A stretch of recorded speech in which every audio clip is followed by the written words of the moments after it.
Adventurers, beware. Evil lurks in the darkest corners of outer space. They're here to take over. Have no fear. Now you have the power to save the galaxy. Introducing Keshi Tailless, the 2-inch-tall defender of the galaxy. You'll never stop us, Tailless. Think again, bad guys. Take that. Well done, adventurer. The galaxy is saved.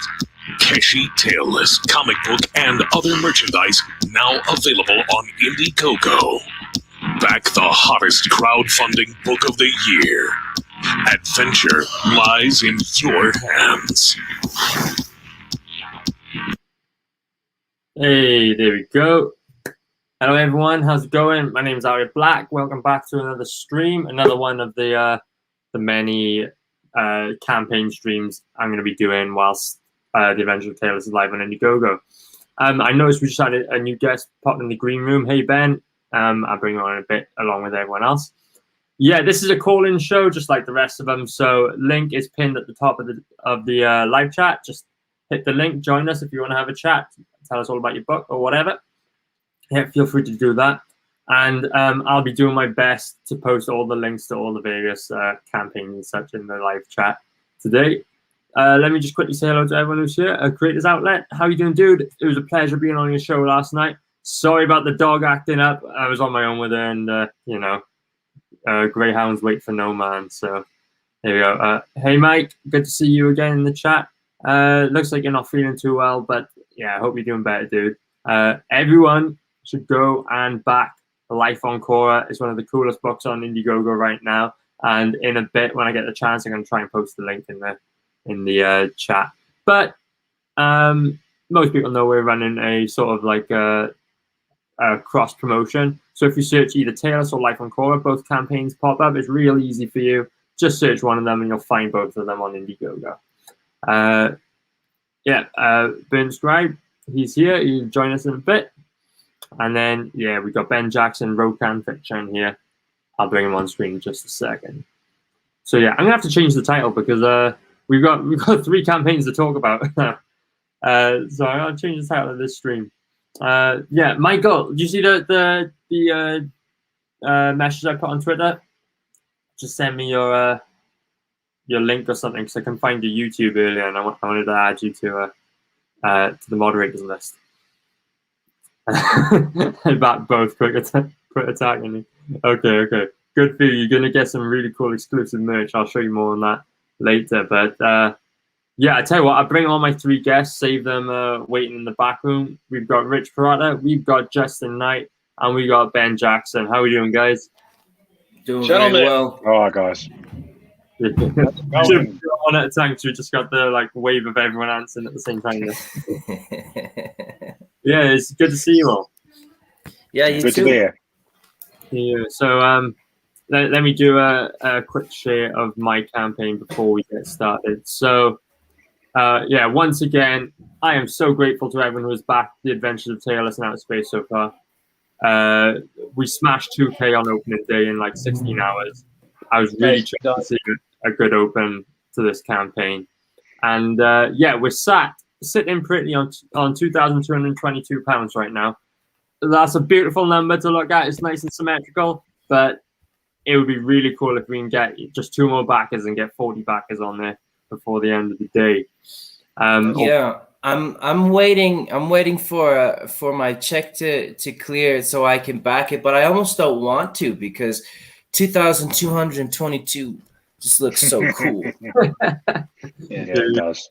3,333 is going to look even sweeter there. Oh, you're right about that, eh? And soon you get to the number of the beast with an extra 6. We gotta keep back until it says 6,666 pounds. Exactly. That's even more metal than 666, man. Even more metal. That's awesome, man. I'm very happy that you got that quickly. Congratulations. Yeah, absolute congratulations on this success. I was watching the Red Valkyrie stream and watching that number just go up and up and up, and it was brilliant. Thank you. Yeah, that night I was up until like 2 a.m. streaming because I did 3 streams that night, But like Yes. I wasn't ready to finish. I was like, I had so much energy in me, and I was like buzzing from the whole experience. Like, Yeah. it's been fun so far. But yeah, I've got 58.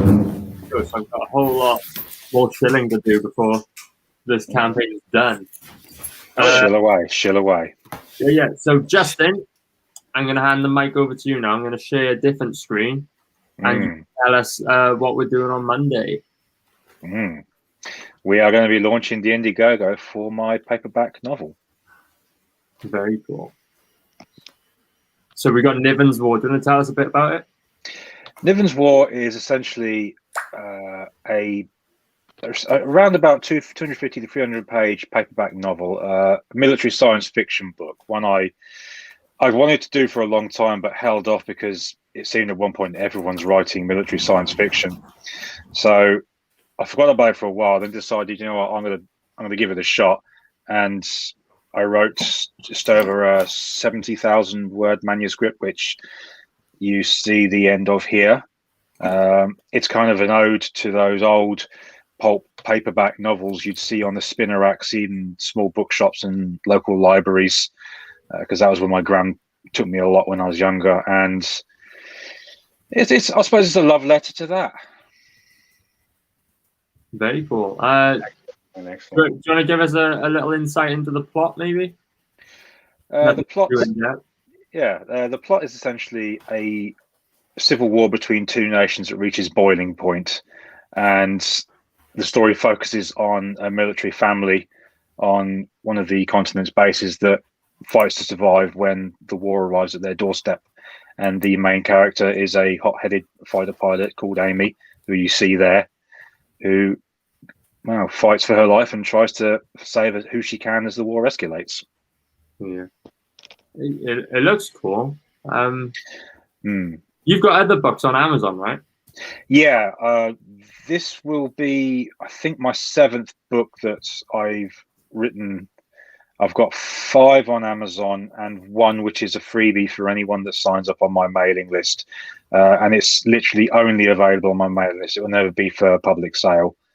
So that's a nice little exclusive that I thought was good for anyone that joined, because most authors that are independent and publish on Amazon, they do a free short story, which is nice, don't get me wrong. But I thought, you know what, I'll do something different from that. And we had NaNoWriMo that was done last year, which, for those who don't know, is where you have to write a book in a month, a 50,000 word manuscript, which is, I think, is the rules. And I ended up with that, and I thought, this is cool, and I want to do something awesome with it, because of the way I felt about the manuscript. Because I'd written it doing the method which is called writing into the dark, where you write without an outline. You start off with a character and put them in a situation and just sort of let the story go. And that was what I ended up with. So I decided to make it a mailing list exclusive, and it's a book I'm very proud of. You wrote 50,000 words in 1 month. Yeah. That's a lot of words. It takes some doing, and it's a lot harder when you don't have an outline, as most authors like to do. But because I enjoy the method so much, the book that I'm working on now, I actually stopped writing it to come here. I'm doing with the same method, and it's already proving to be a really interesting journey. So how is that? I guess it's just centered around a core. So you create a premise without really being clear of what's going to happen, and then you just go from there, or what? Yeah, well, for example, in the free book, which is called Wasteland Vigilante, I start with a vigilante, not a superhero, but, you know, the Punisher style character, but not with guns, with knives, who ambushes and kills a meeting of several mobsters he's been after. And I thought, well, where do we go from here? Goes back home. He's ambushed by mobsters. It's a trap that he's walked into. Okay, what happens next? He has to go on the run, and you just go from there. Okay, and then you kind of fill in who were the mobsters, the backstories on them, and that. Yeah, stuff like that. But it's obviously, it's more about the journey at the time, and you fill these little bits and pieces in later. I think there was something like 3 or 4 drafts of that manuscript before I got it to a place where I was happy. And in my head, I had the journey planned out, but then as I wrote, well, I imagined it to go that way, and it went that way, and it's fun to do it that way. It really is. Yeah, It took me a year to write 80,000 words. So my respects, sir. It takes some doing, and NaNoWriMo, it's a tough one for any writer that wants to do it, but when you come out of it, it's a great feeling. Yeah. How what's the page count on Niven's? It's going to be around 250 to 300 pages, I think, because it's almost 71,000 words. So Right. that's what I think it's going to be. That's a lot of words. How long have you been writing for? About 3 or 4 years now. I had a lot of stumbles along the way. I wrote a lot of crap before I started to sort of find my rhythm, and I learned from a lot of people along the way, and also learned some very bad lessons along the way, which I think faltered my progress. But like I said, I've got 5 books on Amazon now, a free one, and now this one, which is lucky number 7, I hope. Yeah. Well, the whatever bad luck you've had, you're not going to forget. You will not No. forget, and you will not repeat. That's for sure. That's the best part of harsh lessons. You know, when you have those harsh lessons and they set you back, especially from something that you know that you're capable of doing and you love doing, you will make damn sure that you will not repeat that same mistake. So Yeah. be happy that you have some of it, because there are some people who have that type of charmed life up until the point where they all of a sudden can't understand, oh my God, how did this possibly happen to me? And they crumble. You know, I mean, you had it earlier, and you know, good, because now you can weather that storm. Yeah. Trust me, it's been done. So it's I think everyone here has had that at one point or another. You know, But no, this book is it's the longest one I've written yet.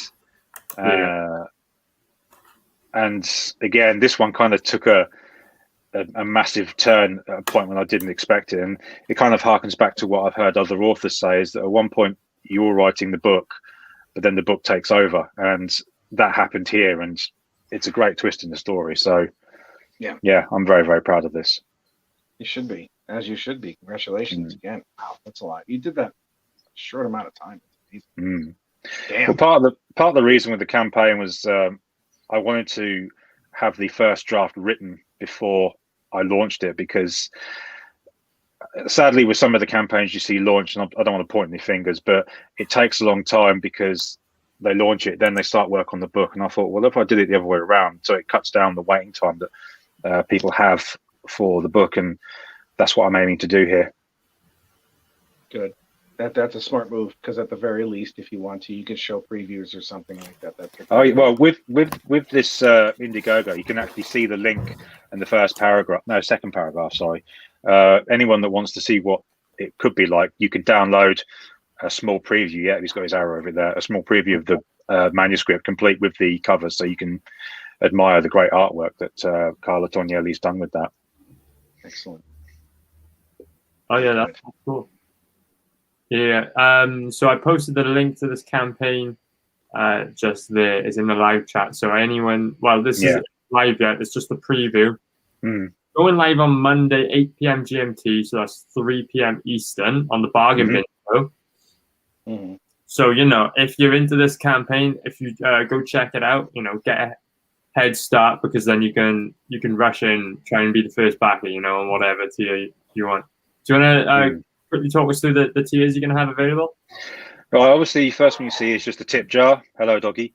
And then the one below it is the ebook, which is obviously for those who are concerned about postage, which I know is a problem for international backers, both sides of the pond. And that will be formatted literally to any reading device because of the software I've got for it. And then you've got the paperback below, which I've done my best to keep the price as low as possible, so that, well, it matches, I suppose, what people will probably be charging for these paperbacks in this day and age. I know part of the reason that price is because Amazon do print on demand, which is what I'll be using to print the books to keep the costs down. And then you've got the character tiers, which I thought would be cool. I totally ripped this off another author, by the way, where you could pay to have a minor character named after you in the book. And you'll also get the copy of the ebook and the paperback. Side character, similar thing, except this guy will feature in the next book or books, depending on how the story goes. And then the last tier is the major supporting character who has a bigger role in the story and will also feature in the coming book or books. And as you see there, you'll also get the ebook and the paperback. Oh wow, this is a very it's very affordable for what you're offering here, like an actual to be an actual character in your book. Well, to be named after. Yeah. It goes back to, I suppose, something Robin Williams said when he was cast in Good Will Hunting, because he dropped his price to do it, and he said the idea wasn't about jacking someone up for a lot of money, it's about getting it made, and that's what the principle is here. Yeah, exactly. Yeah. That sounds like a good idea to me. Mm.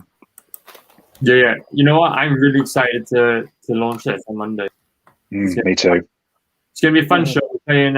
If anyone caught the last stream we did when we had a different book on, that was the chorus stream with Mike, and we're going to play the same game this time, where it's your job, Justin, to describe some of the characters from the book, and then we, lovely artists of the bargain bin, are going to try and recreate that to the best of our ability. Oh, this will be fun. Okay, you may have seen the penis monster that. If it's anything like that, it's going to be a good show. Oh yeah, I can't wait. It's Jacobus joining us. How you doing, dude? Hi, Jacobus. Yeah. So hope I reckon Jacobus will be there. Right. Yeah, it's going to be a good show. So 8 p.m. GMT. That's 3 p.m. Eastern. We'll launch Niven's War. It's going to be really cool. Brilliant. Can't wait. Thanks for taking time to talk about that, Justin. No problem at all. So, Rich, I'm going to hand the mic over to you now. Oh boy. Okay. And I'll bring your campaign up on screen. Yes. There you go. It's a dreaded Kickstarter campaign. I know. Yeah. In the chat, let me know if we're having audio issues, because I've noticed some echo on my past few live streams. I'm fine. As far as I can hear you perfectly so far. Yeah, it's only when I click share audio on a campaign I tend to get echo, but we'll see what the chat says in a bit. Anyway, we've got Incantessi Chapter 2 on Kickstarter. Yes, we do. I'm sorry? Tell us a little something about Incantessi.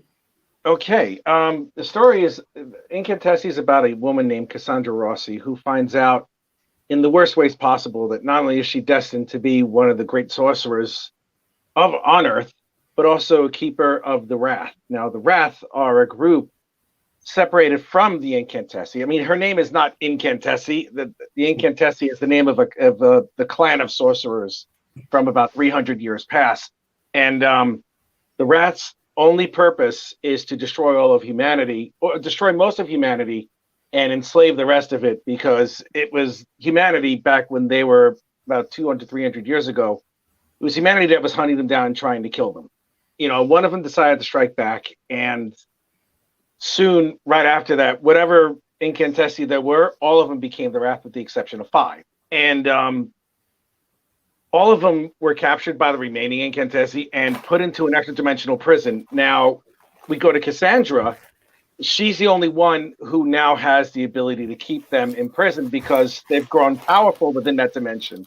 And they're going to break out and they're going to destroy everything. And there's a bunch of people that are working with her and against her on this. But the way that she finds out as to why she's the last Incantessi is going to determine whether she is going to embrace her destiny or be consumed by it, or just not care anymore.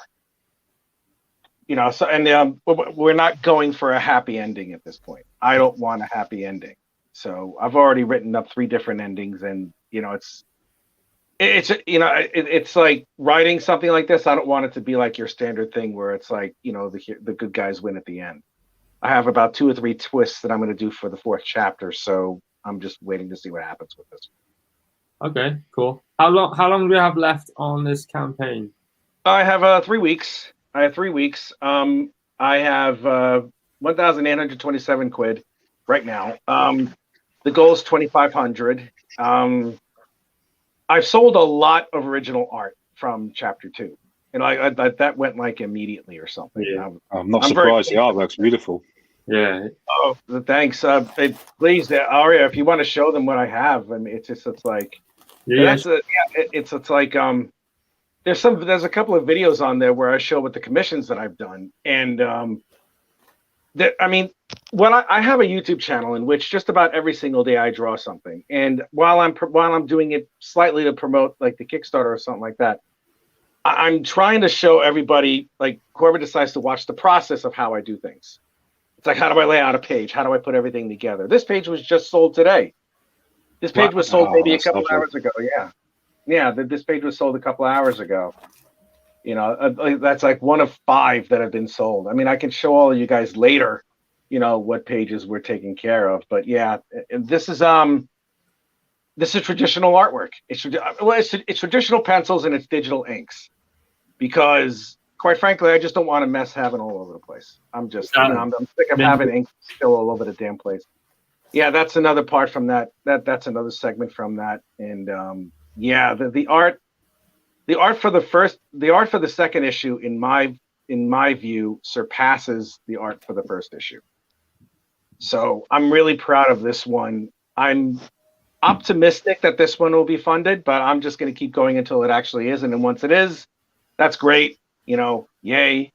Let's make sure that we do what we need to do. You know, it's like, I'm not one to congratulate myself if I get to a certain goal. I'm like, okay, what's the next goal? Yeah. What's the next thing that has to be done? You know, because I'm anticipating this hitting the goal, but I'm preparing for those steps in case that happens. And I'm also preparing in case that does not happen. You know, I mean, you can never plan too much. You know, you can never plan too much. Yeah, I claimed my original page immediately. Yes, he did. Yes, you did, Mike. You did. Man, He did. Mike is going to be broke for the the end of the month. I know. Yeah, I know, man. It's like, damn. I'm like, wow. But yeah, what was I going to say? Yeah, this is going to be some of the art. If you want to show them a couple of the colored pieces, that's fun too. Yeah. Yeah. Oh yeah, I'm the writer, the penciler, inker, colorist, and letterer on this book. Wow. Oh yeah, that looks a lot better. Oh, Yeah, that's like Cool. Double. I'm insane. There must be something wrong with How me. long does it take you to get to this stage? Well, what I do is I hammer out the thumbnails immediately. I put them in blue line digitally, and I run that around for a bit, and I spend I spend a good portion of the time doing the blue line because the layout has to be great. The layout has to stick. It has to stick the landing. And once I get that done, even when I get that done, I still find a couple of things that I need to switch around or maybe make a little larger, maybe a little smaller, intangible. So then the art takes about, I don't know, after that, well, the thumbnails will take about 1 or 2 hours, depending on the complexity. The pencils will take about a good 4 hours, maybe, because I already have everything down. I already know where everything goes. And I've drawn in this style already like about 60, 70 pages at this point. Yeah. You know, it's fluid right now. And then the coloring, this took me about 3 hours. And I use muted tones whenever I do any coloring because don't get me wrong, I don't mind flashy colors or anything really bright, you know, but for me, it's like sometimes when I see some colors on different books, they override the black and white line. You know what I mean? They override the outline of everything. Yeah. And it's like the two of them are competing against each other for space and visual acuity. So it's just like, for me, I'm like, I don't want them to compete. So I want them to work together. So what I do is I color them in the hues that they're supposed to go. And then like I lower the saturation of it and I mess with a couple of things, and then you get this. That's It feels beautiful. It feels like you've got like multiple tones going at once because you've got like the magic rings, and that has like a sort of translucent quality to it. So you don't want the hard lines and the hard colors to kind of draw away from that. You want that to stand out, and it does. Well, yeah, I wanted to. You see the color, the energy rings, the energy signatures that's going around there like that. I wanted to. I put them on a separate layer, and it's simple. You know, it's like I just drew the circle in, and I made sure that the filter on the layer, because I do the coloring in Photoshop. The filter on the layer is just, it's like, okay, stroke, 3-point, and here's a bright color that goes against it, and then poof, we're good. Yeah. You know, I mean, there's more, obviously there's more thought to it than the way that I'm saying it, because I'm describing it like I'm making a deli sandwich, of course, but you know, but to me, it's like, this is a formula that so far I get it works. it. I mean, from this image, I can clearly see what you're saying and how it applies. Yeah. And it's been me since day one. You know, I mean, I finished the first issue in about 6 months, maybe 7, because I was trying to establish the look of the book. You know, I wanted to make sure that I was going to get it down and like, okay, this is how it's supposed to be.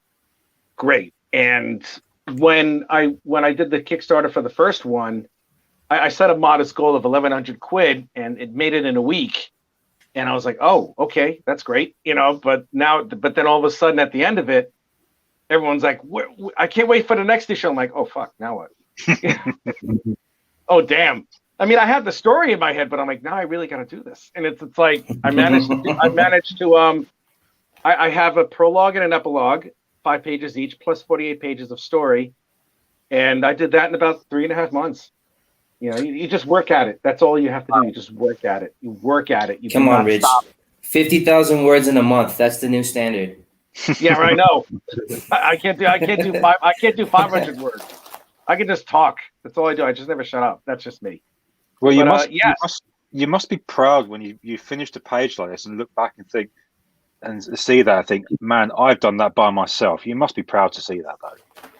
I do that when I have the copy after everything is finished and all the editing is done and it's printed and it's in my hands and it's ready to go out for fulfillment. That's when I'm happy, because it's like, okay, yeah, I do this page. It looks good. Next. Because it's like I simply do not stop. Yeah. You know? And when you're doing something like this, you can't. Yeah, one of the rituals I have whenever I bring a book out is I buy myself a proof copy and have it on the side of my desk so I can see how far I've come along. Yeah, absolutely. That's what I do. I mean, when I finish the book, warts and all, whatever the hell it is, and then I send it in for my printer, and then I ask for like maybe 5 or maybe 7 copies of it, you know, just for my own safekeeping, and then I bring it back. And I'm like, okay, this looks good. This looks good. I take 1 copy and I scrutinize the crap out of it. I'm like, oh, this sucks. This sucks.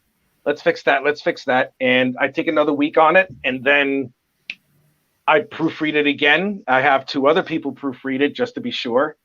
And then I send it in, and then it works. And that's it. Yeah, it looks great. I tell you what, I really like this page. Like mostly black and white, apart from the very subtle purple on her. That's really, Thank you. Thank it's you like very much. City, but magical. That's what I'm trying to do. I'm trying to keep the magical thing. I'm trying to keep the magic in there, but I'm also trying to keep it. I'm trying to keep it simple, but I'm also trying to keep it on a level where it's like it's easy to see, but you know what the hell is going on. Yeah. Well, You know what I mean? When I saw the black and white inked pages, you made me think of the old Dark Horse Aliens comics for a moment. Yeah, I love that stuff, man. My art style actually mimics Paul Smith. He was Paul Smith, like from the early '80s, like Doctor Strange and X-Men. The first comic book I ever picked up was X-Men 166. And that was a double-sized issue. It was from 1982. God, I was a child at that point. And I know, right? I was alive. I wasn't born, dude. I was 3. I don't think any of you were. Yeah, I think you were all like in your diapers or something, or like zygotes. Yeah. You know, so it's like, but yeah, Paul Smith heavily influenced my art style, and it's like, it's a good thing too, because the man not only he was a concept artist and a character designer for the Lord of the Rings animated movie, and I didn't know this, but he pretty much directed American Pop in 1980. And I have yet to see that movie, and I'm like, oh my God, That was him? Ah, I gotta see it. But yeah, he's also fantastic when it comes to putting together a story, and that's what I wanted to do, tell a good story. So instead of doing like that whole Marvel Comics way or whatever it is, I studied film. And that's why a lot of stuff just flows with it, flows the way it does. Yeah, that's I thought that was Ralph Bakshi on American Pop. Paul Smith, yeah, it was, but Paul Smith was one of his artists that worked. Okay. Oh, cool. Yes. I didn't know that. Neither did I. I just found that out a few weeks ago. No joke. And yeah, here's the reward. There's some of that stuff over there. I revamped some of the rewards, but I don't do Kickstarter as much, so like I'm only now figuring out how to go to a Kickstarter page. No, it's okay. You can just scroll down that, and that's just where it is. Okay, we got some cool tiers here.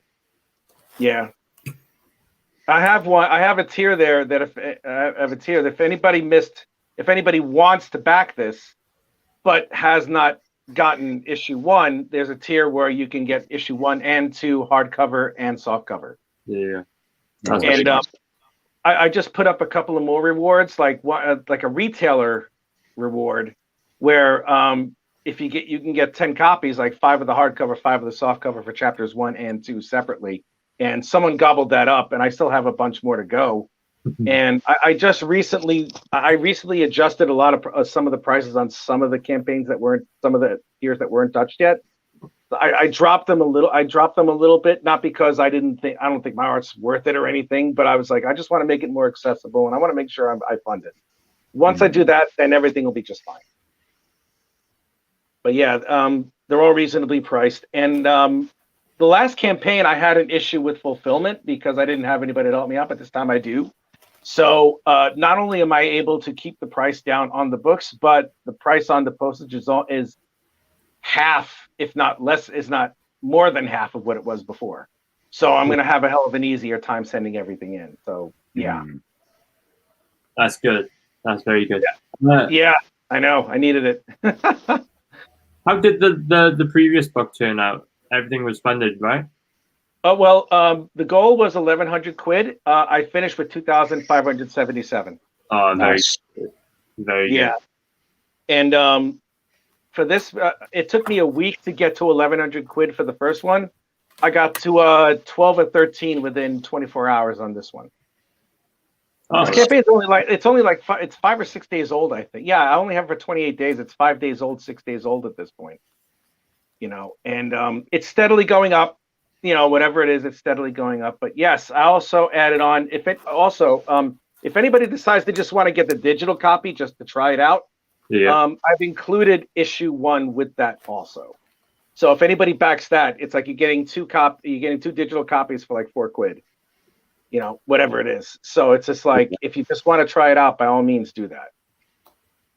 So it's a good book. It's a good book. From what I've been told, it's a good book. So what's the plan for chapter 2 then? You have been teasing an Indiegogo release as well.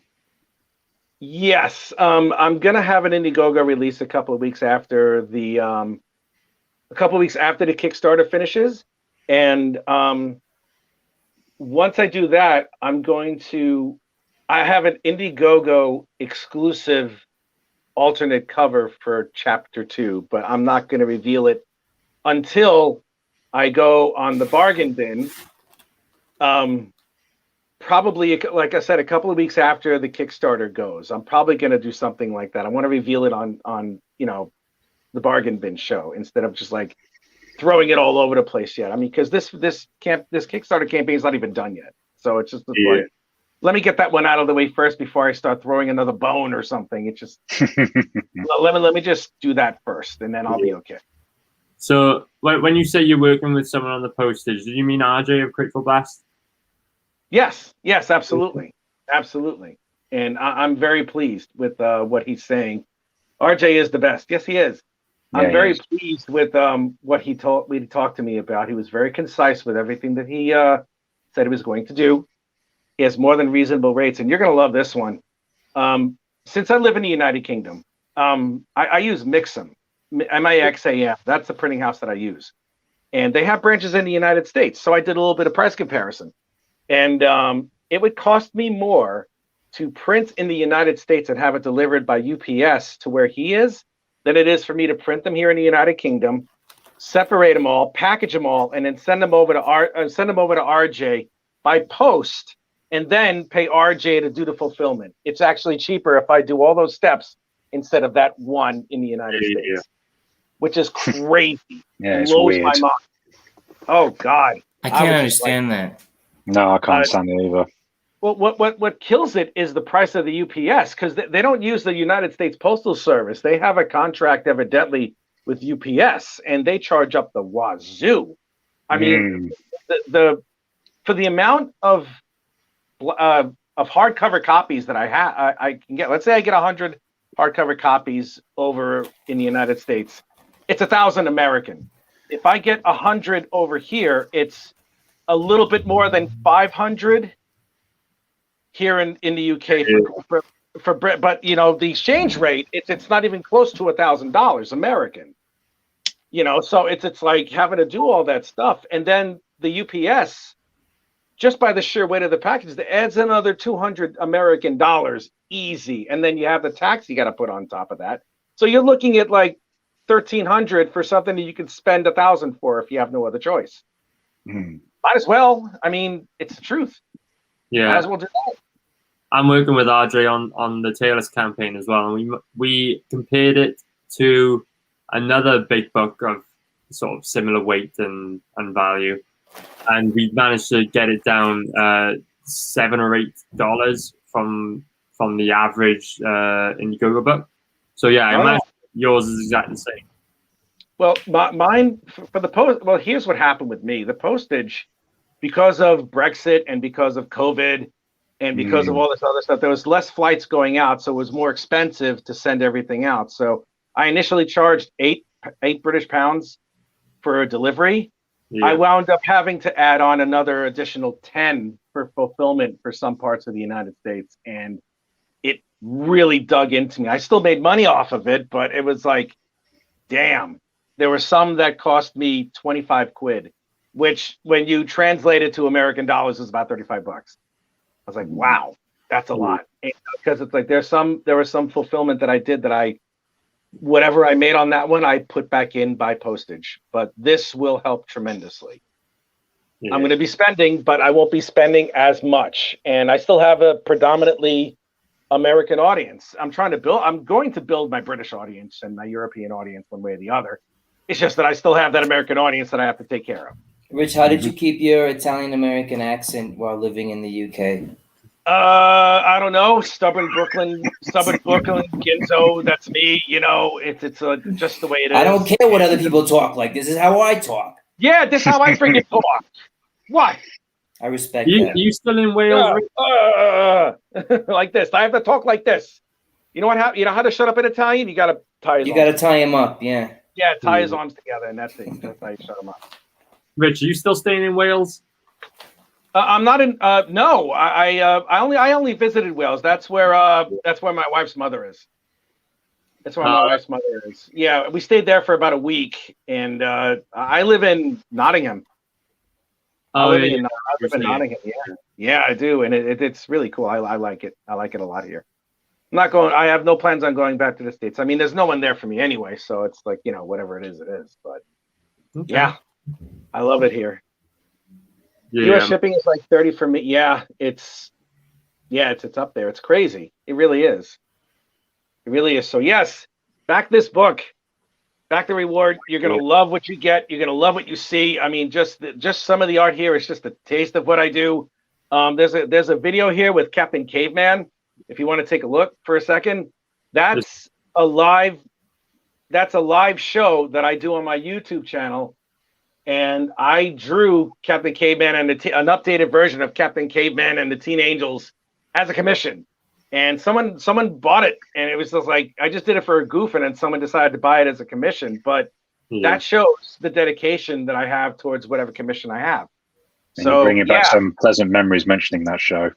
Oh, I love that show. show. Oh, like, I don't know what those girlies were thinking. I mean, he was like hanging out with all three of them.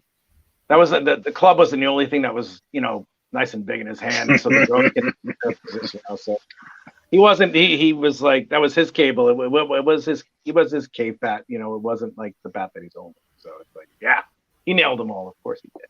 Because I would, if I was Captain Caveman. Hell yeah.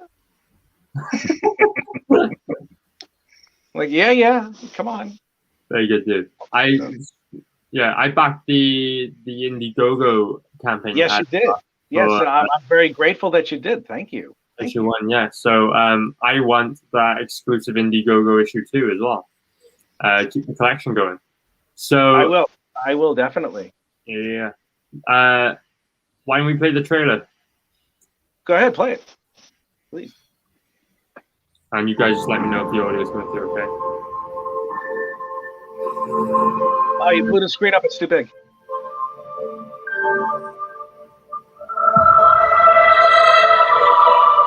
Oh, it's too big. You cutting off the trailer. What do you mean too big? Yeah, it's too big. You cut it off. There it is.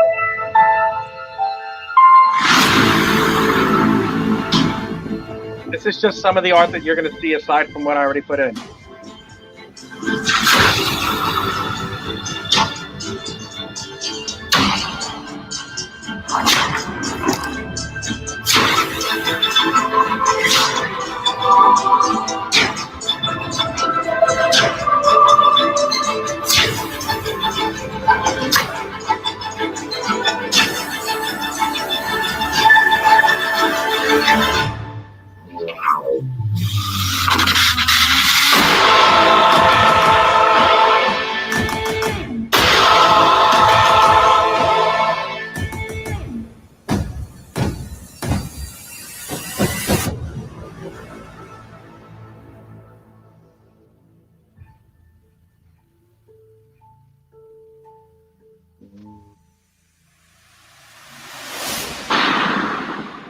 Very cool, dude. That's great. That's gonna be. That could be a. That's like a movie soundtrack. Thanks, man. Thank you. Oh my goodness, I appreciate that. Thank you. Yeah, I did that too. I have Premiere Pro, and I'm like, okay, how do I do this? Yeah. All right, I did it. Yay! Next. No cocaine is involved. That's just so fun. No, I don't have any cocaine when I do that stuff. So I was on the Creators Outlet yesterday. Well, last night I should say. And like, if any of you have yet to go on there, I suggest hitting him up on Twitter. He's a Joker fan. That's his Twitter handle. Yeah, yes. Shoot a message, get on his show. It's pretty good. It was a lot of fun talking to him. I had to shoot off abruptly at the end of the show. I was so embarrassed about it because the dog was going nuts and I was on my own in the house with her. But yeah, this book, I can't wait for it. I can't wait to get my hands on a copy and dive into Incantessi. I just posted the link again in the chat, so everyone's up to date if you want to check it out. Yeah. Yes, please. Right, go check it out. Even if you don't back it right now, or you back it later, or anything, or you back the Indiegogo, just check it out and just if you enjoy it, that's great, or whatever it is. I mean, I just want to share that story, and the story is going to get more wild as it progresses because issue 2 is the table setter for issue 3, and if you take a look at some of the stuff I've already done live, I'm already 13 pages into issue 3, fully penciled, and yeah. There's a lot. There's going to be a lot of fighting. There's going to be a lot of craziness. And there's a really big twist and a really horrifying thing towards the end of the book where it's like, you will not believe that it happened, but yes, it will. Yeah, I can't wait. This is so dope. I'm going to keep my eyes. Please. And thank you. Thank you for letting me be here. I appreciate it, man. Thank you. No problem at all. We've got another campaign to talk about while we're streaming. Yes. I'll bring that up. Rokan, currently in demand, is done very well. Oh, yeah. I know this one. This one. This is a good book, but the guy that wrote it's a real idiot. No, yeah. So Rokan, we're doing pretty well. We added a few tiers that haven't gotten much traction yet, but I feel like if we had done them earlier, Arya, if you go ahead, the way add-on tiers work, you have to actually select a tier to even see it. So if you want to just click on get this perk real quick and then continue to payment. Yeah. I promise I'm not going to trick you into backing it again. But you do have to click continue to payment.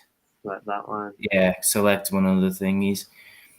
And then cool. So then if you scroll down, you see we added on. We just did this, so no one's done it yet. I know they're expensive, but you can get drawn into the book. Similar to what Justin's doing, but I think this, since it's a comic book, not a novel, it has a different sort of appeal for posterity that you can show someone like, oh yeah, they drew my face as one of the characters. And also, I really like the world of Incantessi. That's the kind of idea that Max and I had behind this story with having the two clans, the warrior clan and the magic clan. So whichever one you prefer will draw you in as a character in one of those. I think this is a tier that's going to work better in chapter 2, actually, if we do it right from the beginning, because we only thought of doing this recently, and people would have to jump on this quick because we're going to have to take these off soon, because once the art's finished for issue 1, there's no drawing anybody into it. Yeah. So I want to promote this as much as possible. If anyone does want to get drawn into the book, you've got to act quick. But anyways, apart from that, we've got, so March with the Ants if you want to be a soldier. Take the Path of the Turtle if you want to be a wizard. Rokon does both things. That's kind of the idea behind the Rokon story. Is this fantasy world with these two clans, this dyad of gods, older brother and younger brother, and then Rokon shakes things up and kind of restructures the entire society by doing both at the same time. We've also got cards. I don't know the conversion rate, but we're pretty close to $4K US dollars. Once we get that, we'll make playing cards for everyone, metallic playing cards. The art's featured there of those two cards. Yeah, those are amazing. Yeah, I'm really happy with the way those came out. Yeah. Like a lot of people just, without naming names, a lot of people just take art from their book and make merchandise out of it. But we realized like we have to format it a little bit for a playing card so that it looks like a trading card. And so I was doing that. And then Max just completely redrew portraits of the two characters specifically for that. And I was like, well, we could just take the art and put the name at the bottom and put a border around it. And he's like, no. Let me do it from scratch. It'll look better. Yeah, so I'm really, really pleased with that. You've got the chat. This is looking really cool. Yeah, it's beautiful. This is ridiculous. It is ridiculous good. Yeah. Jesus, this is just too much. I'm looking at the sequential page beneath the second card, and look at that. Who's the colorist on this? Is this the guy who's drawing the art? Because Max Hedstrom. Wow. Max Hedstrom, traditional pencils, traditional paints, man. Acrylic paint. This is acrylic paint? Beautiful. Yes, it's sir. Beautiful. Yeah. Ben, have you seen the piece Max did? Yeah. Oh my God. The piece Max did of Tailless. Yeah.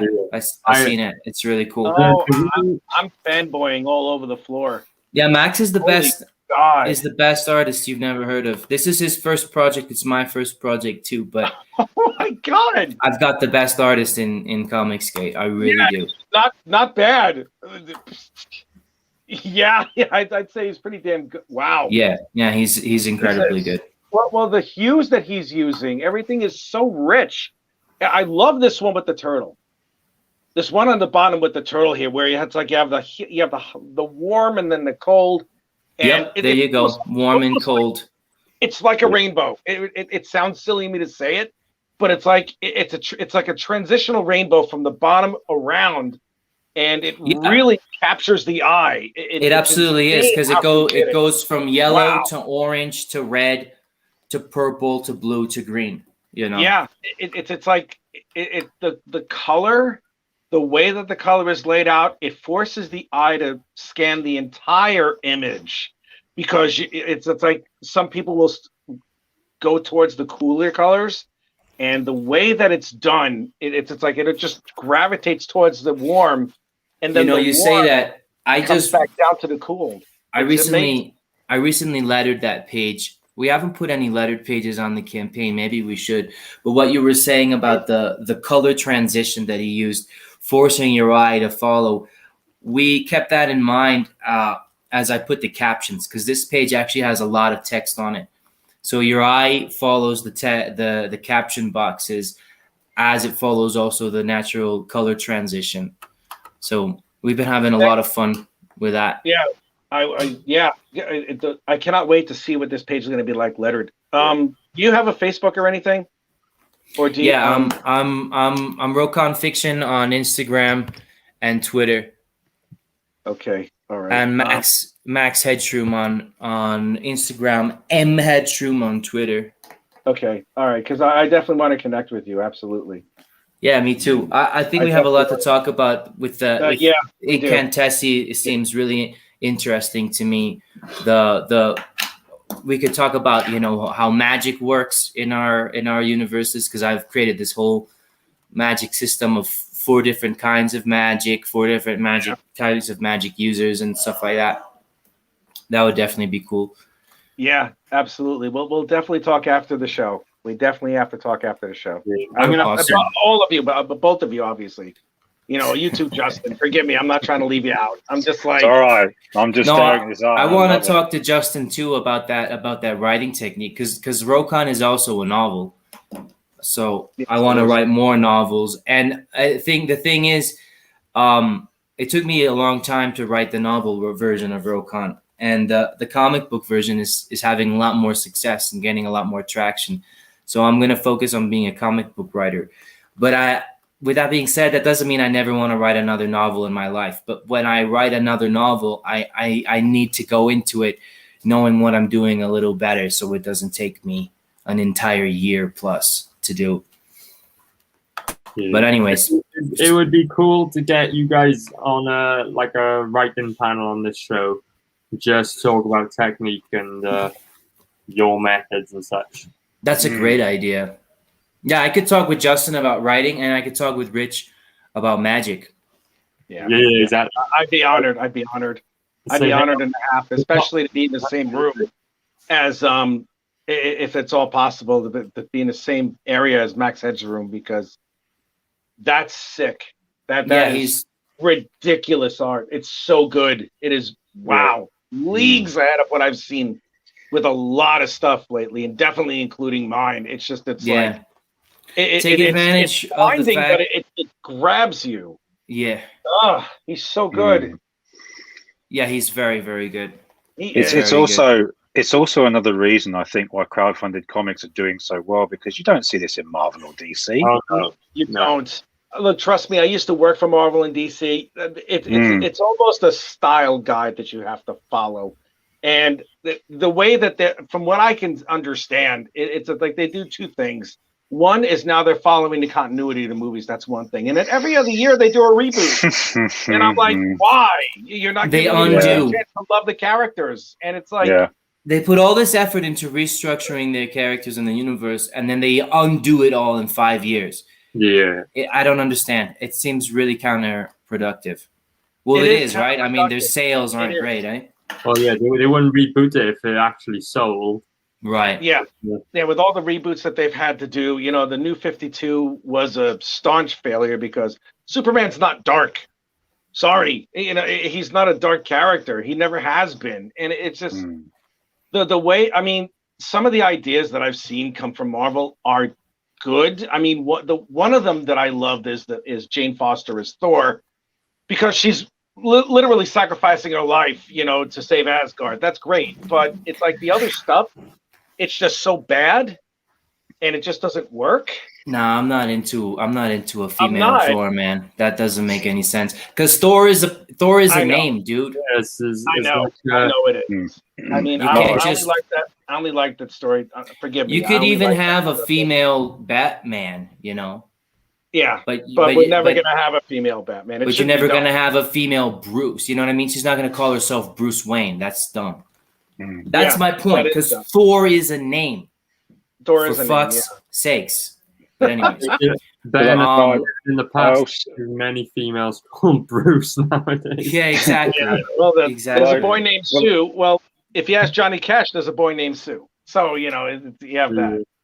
I But, remember when they launched that Female Force series, and I think it was by the third or fourth issue because I kept track of the numbers. They lost around half their audience. Did they? Yeah, I can't remember what the numbers were. off the I top of wonder my head. why. Yeah, Yeah, but Yeah, the numbers I just don't- literally went. yeah. The one thing I don't like is the changing of a. I mean, the Jane Foster Thor was a brave thing to do, but changing a character for the sake of changing a character for an agenda of sorts, which I've seen there's a lot more than just a Bro, like an I'll agenda tell you what, one way or the other. Thorina would make a lot more sense even than calling her Thor. Thor. Well, Yeah, you're right. It would. There was definitely one would. that I was initially on board with when they killed Wolverine and replaced him with X-23 for the Yeah. new Wolverine series, and I thought, okay, I'll get on board with this because technically it's his daughter taking over the father's role. I thought, all right, that sounds good. Yeah, that sounds good to Um, me too. Yeah, and by the end of the 6-issue first story arc, it was crap, and I cancelled it because it was a dull story. Yeah. And it even had that infamous panel joke in it where I think Doctor Strange said something along the lines of, "So you are the real Wolverine," and she says, "Well, dudes on the internet say different." And I went, "Wah wah." Yeah, wasn't the whole Yeah, you always want to attack your fan base directly. Yeah, That's a good way to ensure loyalty. Yeah. that's the marketing 101. Attack your customers. yeah. Don't do that. Yeah, you can't do that. No, you can't do that. That's a bad thing. No. And some writers and some artists do that, like that Men of Men, the guy who used to write the New Warriors with all those. Oh God, I can't. Yeah, I know what you're talking about. The safe, Yeah, we safe don't talk about space. that. Yeah, we can't talk about that. It's No, Daniel it- Kibblesmith. Yes. Oh Christ. No. that mountain man Daniel Kibblesmith. Just Jesus the new Christ. Warriors. Is anybody who sounds British like, ew, I'm Daniel Kibblesmith, but no, he's like Daniel Kibblesmith from Peoria or whatever the frig he is. Oh God, that is the most unmanly man. I swear. Oh, goodness gracious. He's like that. There was something I saw of this guy, and he's like, well, I saw some of the spikes that were coming out of Night Thrasher, and I was really intimidated by it. I'm like, Yeah. I'm like, really? Were you kibble? How soft of a person do you need to be intimidated by a cartoon? Probably the guy who probably lost his milk money every single day and had like his Softest best kibbles, friend man. take his girl. Yeah, If I someone went took to his high kibble. school with that kid, I would have like forced him to eat dog food. That would have been my thing. Yes, we would Like both do every it. day. Yeah, we'd hold him down and we'd be like, time to eat your kibbles and bits. Kibbles and Where- bits. It reminds me of that game journalist who was live streaming one of the Yakuza games, and when it comes to a scene where there was boobs on the screen, you actually saw him do this, and it's What? like, come on, yeah. I don't like that. No, no. So if you like the art, there's still some art available on this campaign. We've still got It's some beautiful. original pages that you Yes. can buy as tiers. You can also just get a sketch by Max. If you can't afford one of the actual pages from the book, you can get some original art by Max plus the book, but it'll be kind of a random grab bag. You'll get, a pretty decent sized piece with a little paint on it, but you won't know what it is. That's our I got- featured tier. As a, What size are the paintings? What size are they? It says down there, I think they're all A4 Oh, yeah. size, a little bit bigger Okay. than like a Okay. page. All But- I get it. Not a lot of people can spring for those paintings. They're like I think the ones that are still there are like $600 and $400. But if you can't afford that, but you want some original art by Max, we got the thing for you. Everything plus original signed sketch for $45. $45 USD. We got a cool thing figured out where we're gonna have Max print a batch in England and I'll print a batch in Florida, so we can give you free shipping to the UK or to the United States. That's nice. Oh, that's very cool. This is just incredible. This is one of the most beautiful books I've seen in quite some time. It's stylistically beautiful. I mean, all the colors, all the use of the colors are so strong, but they don't clash and they don't hurt the eye. They're placed perfect. Exactly. They don't clash. There's a lot of color on there, but it doesn't clash. No, it doesn't. It's not uncomfortable to look at, and the way that he arranges things, it's like you can't help but focus. I mean, I'm looking at the pages now. You can't help but focus on the elements that are meant to be focused upon. It's so. He's really great. I'm honestly, he's never done anything before this. I mean, I'm surprised I never heard of this guy. Yeah, he's been working as a graphic designer, and his job before COVID was to touch up paintings, restoration. Wow. So that's why he's really good at precisely what you're saying, Rich, about drawing your attention to specific things, because he's had years of experience touching up old paintings to draw away from their what's that word? The blemishes, right? The mistakes. If something's damaged, he knows how to cover it up. He knows how to draw the eye away from the imperfection. And in the same token, he knows how to draw the eye towards what he wants you to see, which is perfect for sequential art, because when you have a splash page or you have panel by panel, you want the eye focusing on certain things from a storytelling perspective, so that the reader notices what he needs to notice in each moment. Yeah, so it's masterful work. It's really wonderful to work with him, because everything that I conceptualize and I outline, he's able to bring it to life precisely the way that I want. So I also got to commend you on your pricing, because that featured perk that was just on the screen a minute ago, to ask for only £33 for all of that is brilliant. We're honestly asking very little, because we know that we're the new kids on the block, but we want this book in as many hands as possible.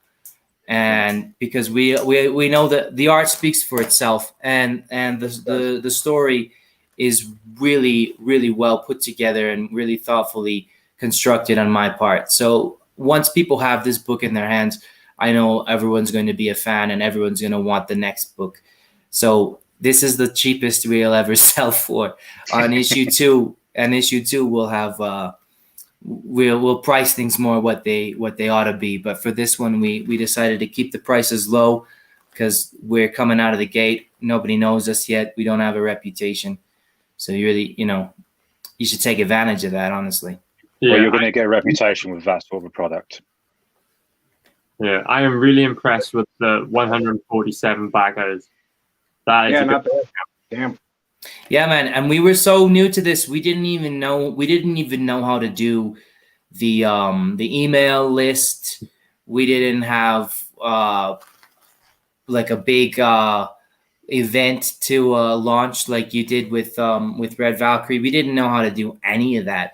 Like Max was friends with Preston Acevedo, just from sharing art with each other, and that was it. So we went on Preston's show, and then he kind of schooled us on what we should have done and how we didn't launch correctly, as it were. So the first day we were a little bit worried if we were going to make it, but then like we've all been saying, the art speaks for itself. So just getting eyes on it, we always get backers.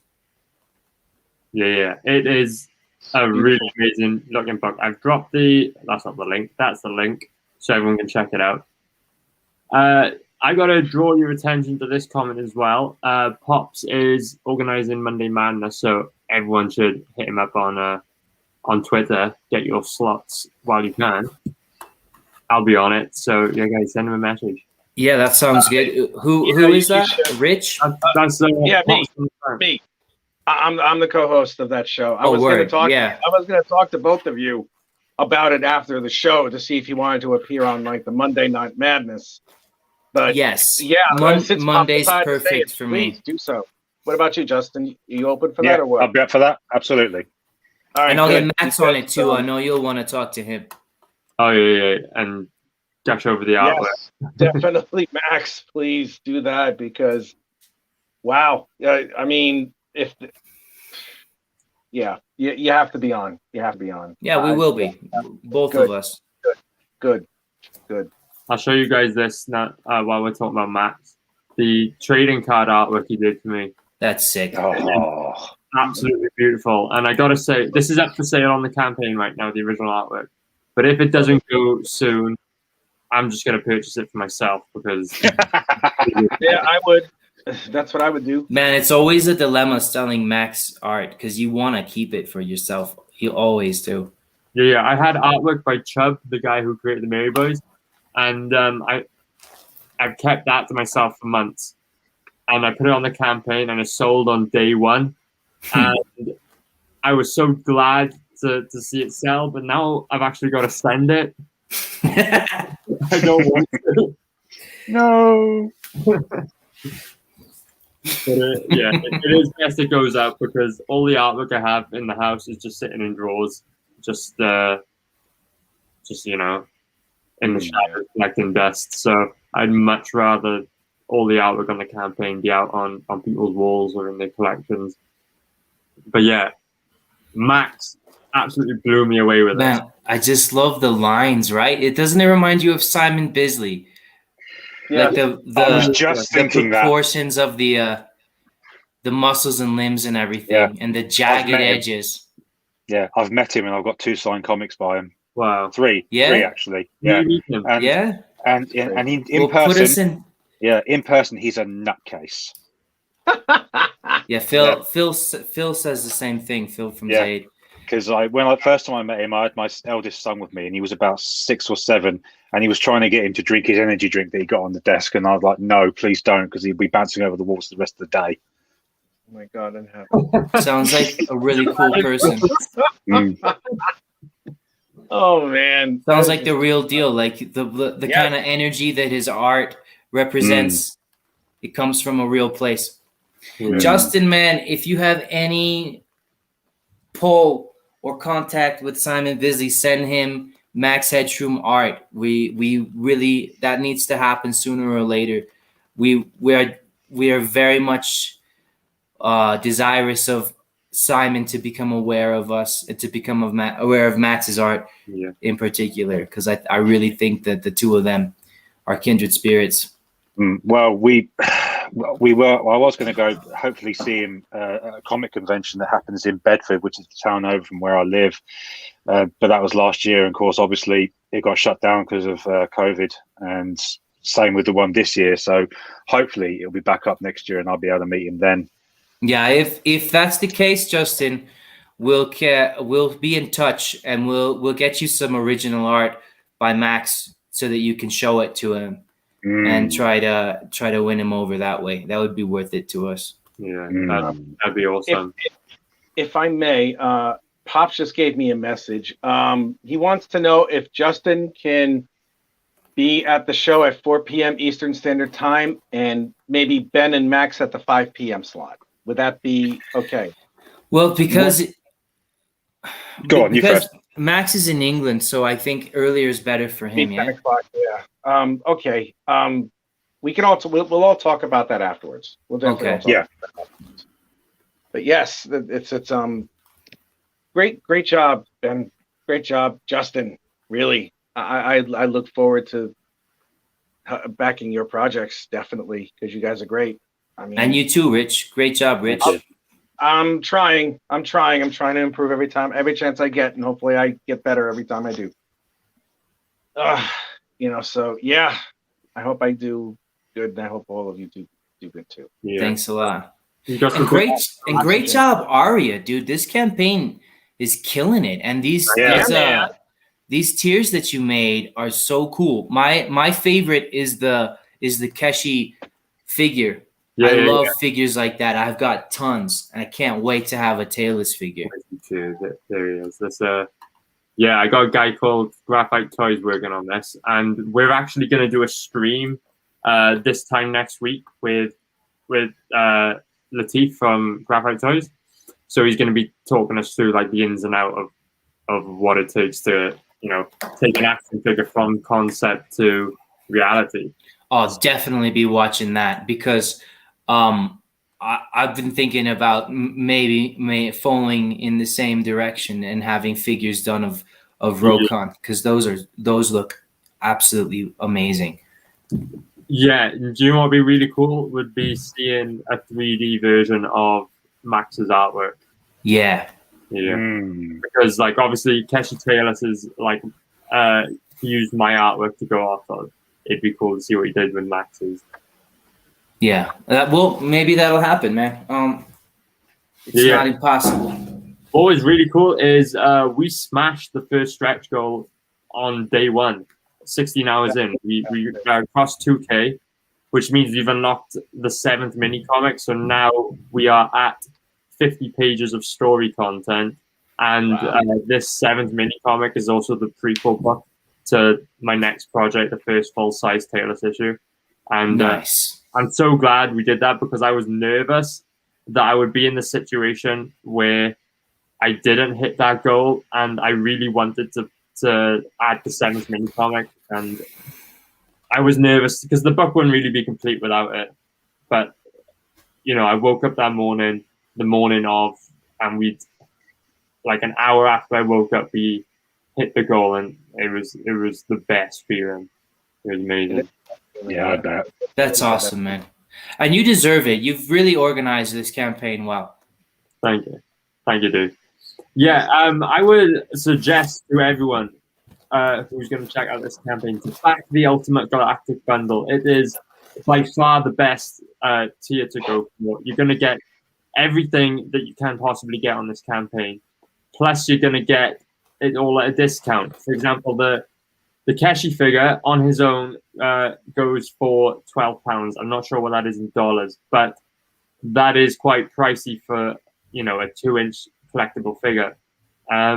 But if you get it in the bundle tier, it is reduced. There is a saving of £5 or £6 in the bundle tier. So you're getting the book and the figure. I'm going to back that tier at a considerable discount. Plus, you're getting free posters and trading cards with art by Max Headstrom and Preston Acevedo. I might do it right now. Galactic Bundle. No pressure. I'm going to back one of these things as soon as I get the money from the Indiegogo that I just finished. This is awesome. This is awesome. Yeah, I just please someone send me the links to. I'll just look at the titles. That's just silly. Yeah. Like here. Like Ben, I've got a couple add-ons here. So we've only sold. We've done 2 executive digitals now, but we've got a double-sided poster. So A2, 16 by 23 inches. So it's got both of the wraparound cover artworks on this, so the main cover and then the Not Daredevil Ashcan. So you can, switch it up every day if you want to. Have a different poster on your wall. Keep things spontaneous, I guess.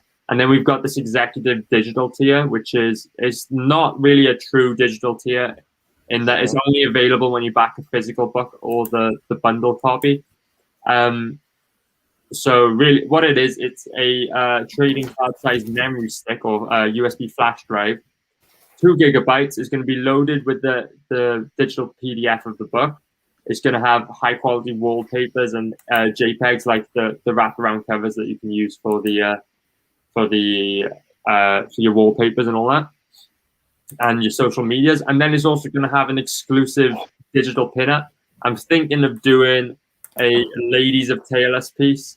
So the beautiful demon babes and Adelaide, the main love interest. And that'll only be available on the executive digital tier. So it's just a a neat little add-on. And then what's really good about that is once you've got it, you can just pass all the files to your PC, and you've got yourself a custom branded tailless USB that you can use. And we've sold 2, but if this does really well, if we get 15, 20 sold, I'm going to upgrade that to a 4 gigabyte USB, so twice the capacity. Oh, cool. I just saw Max popped up in the chat. Nice to see you here, dude. Thanks. Yeah, I'm also glad people like my trailers, because I remember going on the Press and Acevedo stream and they just ripped into me for the one I had in the sign. Max, I got to say this, Max, you're one of the best artists I've ever seen in my life. Yeah, I second that. Flat out. And I've been around this for a while. One of the best I've ever seen. You are incredible. Yeah, I can tell you guys my favorite artists in CG, because they all did trading cards for me. That's exactly why I got them to do it. Like that Chubb artwork, that's gone now. But you can still purchase the artwork on the other 3 cards. Well, except for Life on Korra just yet. I'm waiting for that to arrive before I put it up on the campaign in case anything happens in transit, for example. But yeah, all the artwork is available on this campaign. We've sold the Not Daredevil cover. I'm so glad that's gone. It's on my wall currently. I'm going to have to package that up. So, that's a bittersweet moment, packing that up, eh? Yeah. I've got it framed right now because I framed it because at the time it was like the best piece I drew. Is the like both the biggest and most complicated and also the best. But that was a few months ago now, and like again, I've made improvements since. And so we've also got the wraparound cover art. We got the Preston art, which Preston will be delivering that himself, providing it sells. And then we've got the Max Headstrom art, which like I said, someone's got to snap that up quickly, otherwise I'm going to do it. And yeah, I've done some tinkering on this. See, I've removed all the nipples on this campaign. It took me absolutely ages to, because I've seen a lot of nipples. Well, you can't have nipples. Will that get? Will you get in trouble? You see, the thing is, Commie Mark's campaign got flagged because someone reported him for having swastikas on the campaign. Even though, like, Not Daredevil was punching Nazis, and the Nazis had swastikas on them. So you can't have imagery like that. And Pete Gilmore, the guy behind, a lot of Mandy's books, and he's doing, what's his new book called? Jack the Ripper Vampire Hunter.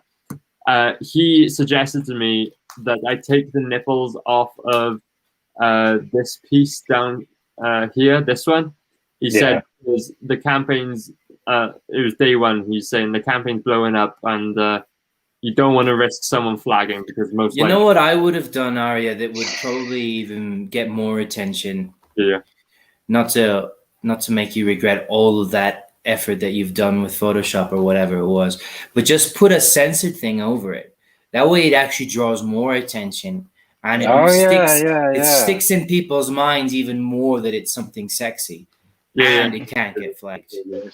But you see, the thing is with that is Taylor's isn't like a sexy book. Like there's nudity in it, but it's not like adult themes, I guess. I mean, these guys are only nude because they're aliens, and that's what they look like. So okay. But yeah. But he suggested I edit that one, take the nipples off. So I thought, okay, I'll do that. I did that one, and then I realized I've got like 7 other pictures on this campaign with.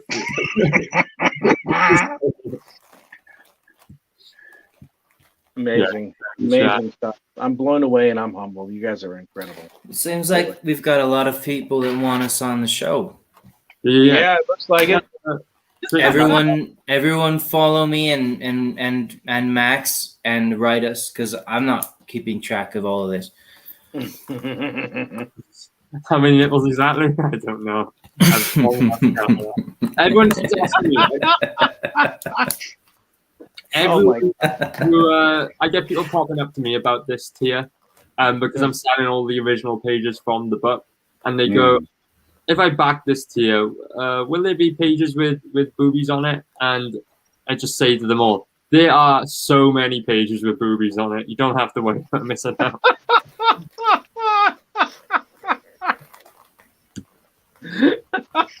love it. Oh, The answer is many. Yeah.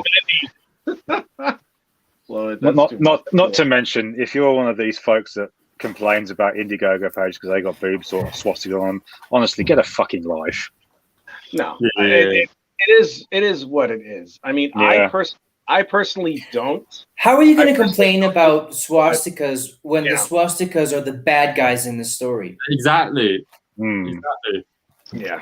You know, I- the same people who report titties on a campaign are the same people who write New Warriors. So Yeah, but you see, but being who I am, I find people who are super duper progressive and like they feel like they have to yell at every single tiny little fart that's different from anything else. That really pisses me off because it's like, shut up already. You know, the world doesn't revolve around whatever little decision that you think you have or whatever little thing that's bothering you for that particular moment. I mean, I'm not a big fan of political correctness on a huge level No. because it gets obnoxious after a while. I mean, the case in point. I mean, I as a teenager, I was like 12 or 13 when I first saw Blazing Saddles. Mm. And that movie had every single thing you could possibly be offended. I mean, you can't show a movie like that now. No, You can't. you'd But never get away with it. Yeah, I think but we need conversely- more jokes, Yeah, we racial do. jokes about whatever.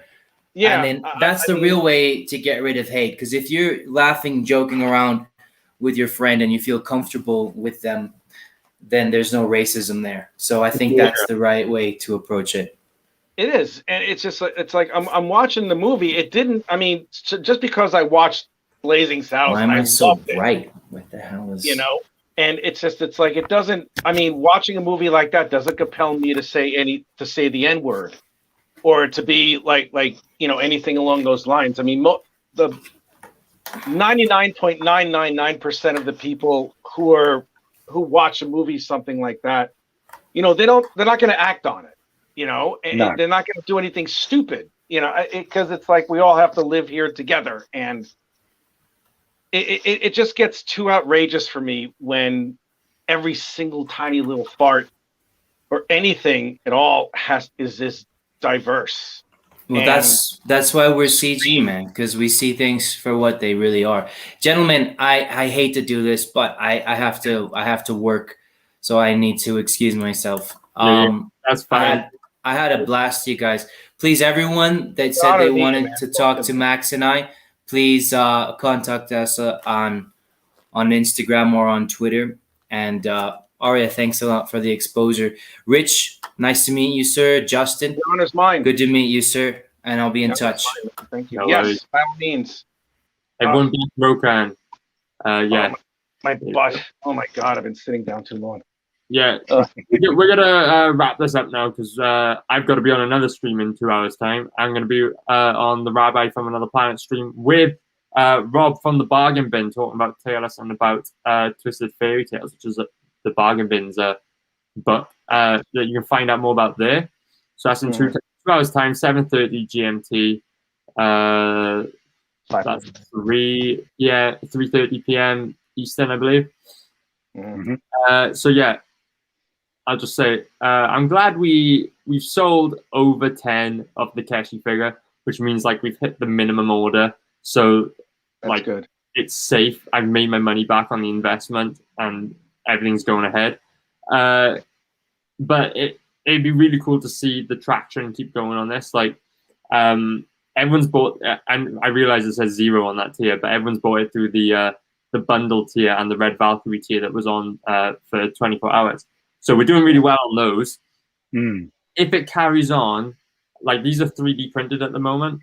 If we do well, my guy Graphite Toys has mentioned to me about making them out of the actual rubber that Keshi figures are supposed to be made out of.